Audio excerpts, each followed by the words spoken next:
ஓம் ஸ்ரீ சாய்ராம். என் அன்பு குழந்தையே, உன் சாயப்பா பேசுகிறேன்.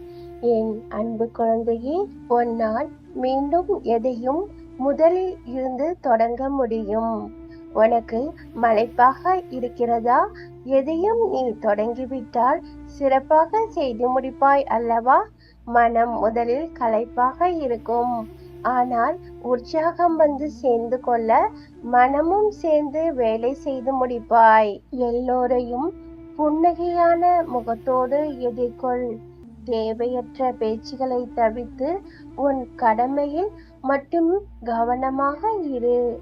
ஒவ்வொரு நாளும் நீ செய்யும் செயலுக்கு ஏற்பதான் அடுத்த நாள் அமைகிறது. எனவே நல்லதே செய். என் அன்பு தங்கமே, ஜெய் சாய்ராம். அல்லாஹ் மாலிக்.